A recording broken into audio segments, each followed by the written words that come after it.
Where's all this stuff? Isn't it amazing? It's always nice, neatly smooth. And another one on top. Moving water automatically sorts the items it's carrying by the density of the items. And when the Bible says everything under this whole earth was underwater for all this amount of time, and you got all this high tide, low tide action taking place, you got all this stirring of this water taking place, it would leave exactly what we look out and see right now. So the ark rested in the 7th month, the 17th day of the month, on the mountains of Ararat, in Turkey and Armenia over here in the mountains. Everybody yell it out, how did Noah know it was time to get off the ark? Okay, send it up. Okay, so let's look at this. The waters decreased continually until the 10th month, the first day of the month. Now, by the way, have you noticed, do you remember what it said earlier? They were going for 150 days. Then that is when the mountains rose and the ark came to rest in the mountains of Ararat. And now it's saying it decreasing continually. That means going and returning, actually. It came to pass at the end of 40 days, Noah opened the window of the ark which he had made, and he sent forth a raven. Okay, what did the raven do? Which went forth to and fro until the waters were dried up from off the earth. Also he sent forth a dove. Now, I don't know what you see there, but I see a black bird and a white bird. Isn't it amazing? Every one of these depictions, you'll see 2 white birds in the sky, one with something green in its mouth. Once again, we learned something about the Bible from a source other than the Bible. But the dove found no rest for the sole of her foot.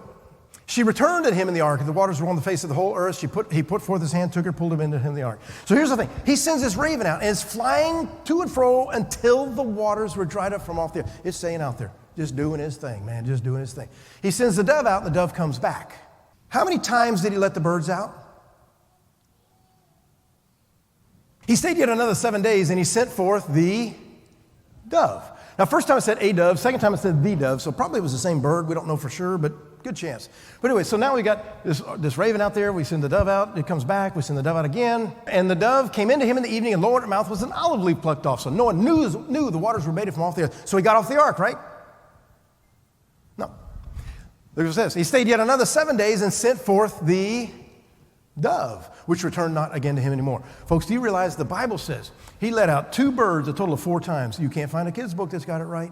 And we learned it wrong more often than not. Yes, the songs are cute. The coloring books are cute. We learn. I understand. I did too. We taught our son that stuff too. And then we realized, wait a second. Listen, we got to go back and see what is thus saith the Lord on anything. And it came to pass in the 601st year, the first month, the first day of the month, the waters were dried up from off the earth. Noah removed the covering of the ark, and look, behold, the face of the ground was dry. So he got off the ark, right? How old was Noah when he got on the ark? How old was he when the earth was dry? 601. What a birthday present. And in the second month, the 20th day of the month, the earth was dried. God spoke to Noah and said, go. Listen, I wish I had more time to flesh this out too, but listen, the thing of it is this. Put yourself in the place of Noah and family.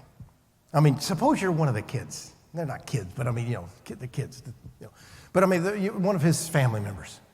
You have been on this box for 1 full year. Never been able to step out on dry land.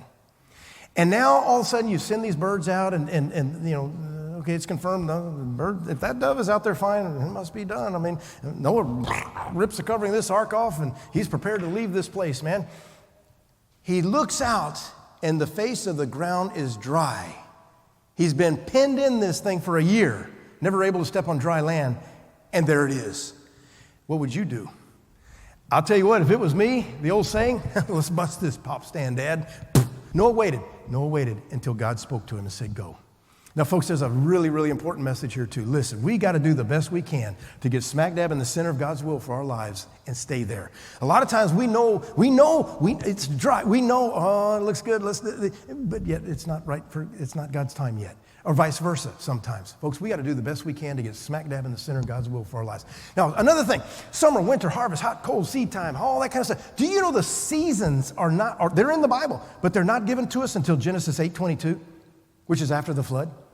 And the fact that we have seasons after the flood verifies it never rained before the flood. In the original creation, it was a stable, perfectly stable environment.